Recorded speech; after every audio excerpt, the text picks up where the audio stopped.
Hello दोस्तों, उम्मीद करता हूँ कि आप लोग ठीक होंगे। तो आज का वीडियो आपके लिए काफ़ी ज़्यादा इम्पोर्टेंट होने वाला है क्योंकि आज मैं बात करने वाला हूँ Realme C25Y के रिसीवर और स्पीकर सेक्शन के बारे में। पूरी डिटेल में हम लोग समझेंगे कि कौन से लाइन कहाँ पर जाते हैं, कौन से लाइन में कितना वोल्टेज आता है, कौन से लाइन ब्रेक होने से हमारे मोबाइल में स्पीकर और रिसीवर का प्रॉब्लम देखने को मिलता है।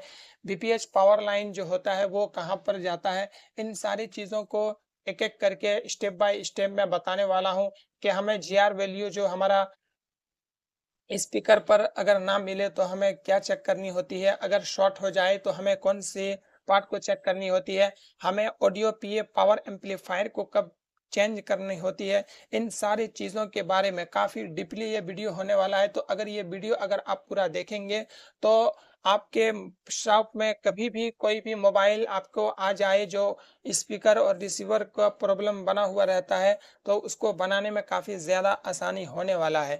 क्योंकि कई बार ऐसा होता है कि स्पीकर और रिसीवर को बदल-बदल कर परेशान हो जाते हैं, लेकिन फिर भी हमारा स्पीकर और रिसीवर का प्रॉब्लम सॉल्व नहीं हो पाता है। तो मैं आज आपको रिसीवर और स्पीकर की टेस्टिंग के बारे में भी बताऊँगा कि स्पीकर और रिसीवर की जो टेस्टिंग होती है, किस तरह हमें चेक करनी होती है। एक-एक करके मैं इन सारी चीज़ों के बारे में बताने वाला हूँ। तो वीडियो शुरू करने से पहले मेरी आपसे एक रिक्वेस्ट है कि अगर आपने मेरे चैनल को सब्सक्राइब नहीं किया तो चैनल को सब्सक्राइब करके नोटिफिकेशन को ऑन कर लीजिए, आपकी बड़ी मेहरबानी होगी। तो यहाँ पर जैसे ही मैंने स्पीकर और जो एक माइनस का और एक प्लस का, प्लस और माइनस का, ये माइनस का लाइन है और एक प्लस का लाइन है। तो यहाँ पर जैसे आपका जो 2 टिप्स नज़र आ रहे हैं, इन टिप्स पर आपको जीआर वैल्यू चेक करनी होती है।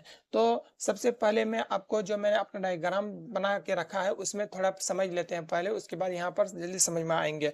तो यहाँ पर जैसे हमारा स्पीकर है, सबसे पहले हमारा स्पीकर जो है, स्पीकर को निकालेंगे और चेक करेंगे। तो उस वक़्त जब मल्टीमीटर से चेक करेंगे, तो स्पीकर का जो हमें वैल्यू देखने को मिलेगा 8 से 12 तक प्लस में आपको बीप की आवाज़ मिलनी चाहिए। अगर बीप की आवाज़ मिल रही है, तो आपका स्पीकर जो है वो बिल्कुल ओके है, ठीक है? उसके बाद फिर आपको रिसीवर का भी मैं बता देता हूँ इसी में कि इस रिसीवर की टेस्टिंग क्या होता है। तो रिसीवर की जो टेस्टिंग होती है, उसमें आपको 28 से 32 32 प्लस इसमें भी आपको बीप की आवाज़ आनी चाहिए। इसमें लिखने में थोड़ा बहुत ज़्यादा परेशानी होती है और बीप की आवाज़ आनी चाहिए। 28 से 32 प्लस बीप की आवाज़ आनी चाहिए रिसीवर में, और स्पीकर में 8 से 12 प्लस बीप की आवाज़ अगर आ जाए तो आपका स्पीकर और रिसीवर दोनों बिल्कुल ओके है। अगर ये दोनों ओके है तो फिर आपको क्या करना है, रिसीवर को उठा लेना और जो टिप्स बच रहा है, जो मैंने अभी आपको बोर्ड में दिखाया, उसमें आपको जीआर वैल्यू चेक करना है। अगर लाइन जो है, जैसे मिसाल के तौर पर हमें जीआर वैल्यू जब चेक करेंगे, हमारा स्पीकर है प्लस का लाइन और माइनस का लाइन, तो रिसीवर के टिप्स पर जो वैल्यू आएगी माइनस और प्लस पर दोनों में एक ही रीडिंग आएगी। अगर 200 पर अगर प्लस में आ रहा है तो माइनस में भी 200 आएगा, अगर 500 माइनस में आ रहा है तो प्लस में भी 500 आएगा, अगर 700 प्लस में आ रहा है तो 700 माइनस पर भी आएगा। एक में एक आया और एक में 500 आया, जैसे मिसाल के तौर पे एक में 700 आया, एक में 500 आया, तो आवाज़ आपका कम आएगा, स्लो बजेगा। जैसे मिसाल के तौर पर जैसे मैंने बताया कि रिसीवर हो स्पीकर, जैसे दोनों का टिप्स, मिसाल के तौर पर अगर इसमें आपका जीआर वैल्यू जब चेक करेंगे तो एक में 200 आना चाहिए तो दूसरे में भी 200 आना चाहिए। अगर कम बेसी होगा तो आपका स्लो आवाज़ बजेगा, क्योंकि बहुत सारे ऐसे मोबाइल होता है जिसमें आवाज़ झनझनाहट सी होती है, स्लो बजती है, तो फिर प्रॉब्लम हमें बहुत ज़्यादा देखने को मिलता है, तो उसका आपको ख्याल रखना है। उसके बाद दूसरा स्टेप में आपको चेक करना है, दूसरा स्टेप नहीं तीसरा स्टेप। पहला स्टेप में मैंने आपको स्पीकर रिसीवर का टेस्टिंग बताया, दूसरा स्टेप में आपको जीआर वैल्यू चेक करना बताया, तीसरा स्टेप में एक्टिव वोल्ट जब स्पीकर और रिसीवर बजेगा तो एक्टिव वोल्टेज 1.8 से लेकर 3.7 वोल्ट बनेगा। और ये वोल्ट जब स्पीकर और रिसीवर जब बजेगा तभी ये बनता है, जो हमारा प्लस का लाइन है 1.8 से लेकर 3.7 से लेकर 4.2 वोल्ट की 3.7 वोल्ट बनेगा। तो इसमें आपको चेक करना है। अगर ये नहीं बनेगा जब मोबाइल स्पीकर और रिसीवर नहीं बजेगा तो ये 0-0 हो जाएगा, नहीं बनेगा। तो इसको आपको ख़्याल रखना है और चेक करना है। उसके बाद चौथा स्टेप में अगर टिप सेपर लगाने के बाद बीप कर दिया तो शॉर्ट है। हमें पार्लर कंपोनेंट को चेक करनी होती है। जैसे मिसाल के तौर पर यहाँ पर आपको ये जो टिप्स है, अगर यहाँ पर मल्टीमीटर से चेक किए और अगर बीप की आवाज़ आ जाए तो ये लाइन बिल्कुल आपका शॉर्ट है। तो आपको पार्लर में लगे जैसे कैपेसिटर, डिनर्स डायोड और कैपेसिटर लगा हुआ है, इसको आपको चेक करना होगा, तब जाके आपका प्रॉब्लम जो है वो सॉल्व हो पाएगा।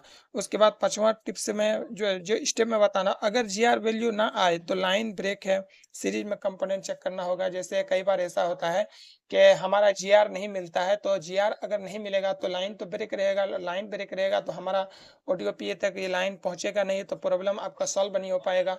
तो यहाँ से आपका ये सीरीज में लगे कंपोनेंट को चेक करनी होती है, तब जाके आपका प्रॉब्लम जो है वो सॉल्व हो पाएगा। उसके बाद यहाँ अगर इन सारी चीज़ों को चेक करने के बाद जैसे आपका एक्टिव वोल्टेज 200 से 200 नहीं बन रहा है या 600 से 600 नहीं बन रहा है, तो फिर आपका ऑडियो पीए को चेंज करना पड़ेगा, तब जाके आपका प्रॉब्लम सॉल्व हो पाएगा। तो अब हम लोग जाते हैं बोर्ड में और वहाँ पर समझते हैं। यहाँ पर जैसे 2 टिप्स है, इन टिप्स पर आपको जीआर चेक करना है 400 से 800, जिसमें 400 इसमें आना चाहिए, 400 इसी में भी आएगा, 800 इसमें आना चाहिए तो इसमें भी 800 आएगा। अगर कम बेसी आएगा तो आपका स्लो बजेगा, और अगर जीआर ना मिले तो आपका सीरीज में कोई ना कोई प्रॉब्लम होगा। जैसे मिसाल के तौर पर हम लोग देखते हैं यहाँ पर जैसे डायरेक्ट कनेक्टर पे आया है, उसके बाद आना है आपको मेन बोर्ड में। मेन बोर्ड में आने के बाद यहाँ पर आपको स्पीकर और जो माइनस और प्लस का लाइन है, इसमें आपको जीआर चेक करना है। यहाँ पर भी, यहाँ पर जो आपका रजिस्टर है, जो कैपेसिटर वगैरह लगा हुआ है, ये ब्रेक होने से भी प्रॉब्लम आपको देखने को मिलेगा। उसके बाद यहाँ पर ऑडियो पीए में आकर के इन होता है। उसके बाद यहाँ पर आपको एक वीपीएच पावर लाइन देखने को मिलेगा। इस लाइन का आपका बहुत ज़्यादा ज़रूरी है। जैसे वीपीएच पावर लाइन 3.7 से लेकर 4.2 वोल्ट की सप्लाई आपका जाके ऑडियो पीए में इन होती है। इस लाइन का चेक करना आपके लिए बहुत ज़्यादा ज़रूरी होती है, तब जाके आपका प्रॉब्लम सॉल्व हो पाएगा। अगर ये लाइन आपका ब्रेक रहेगा तो फिर आपका स्पीकर हो या रिसीवर हो, ये प्रॉब्लम बना हुआ रहेगा। उसके बाद यहाँ पर जैसे ही ये इन होने के बाद आपका एक और लाइन होता है जो ऑडियो पीए कंट्रोल लाइन होता है, और ये लाइन आपका बहुत ज़्यादा इम्पोर्टेंट होता है। अगर ये लाइन ब्रेक रहेगा तो आपका मोबाइल में चाहे स्पीकर हो, चाहे रिसीवर हो, या फिर आपका जीआर वैल्यू टोटल आपका क्यों नहीं सब ओके है, लेकिन अगर ये लाइन कंट्रोल लाइन जो सीपीयू कंट्रोल करता है, अगर ये लाइन आपका ब्रेक रहेगा तो आपका मोबाइल में स्पीकर हो, रिसीवर का प्रॉब्लम बना हुआ रहेगा। अगर इन दो सारे लाइनों को एक-एक करके आप चेक करेंगे और अगर ये सारी चीज़ें ओके है, तब जाके आपका मोबाइल में स्पीकर और रिसीवर का प्रॉब्लम सॉल्व हो पाएगा।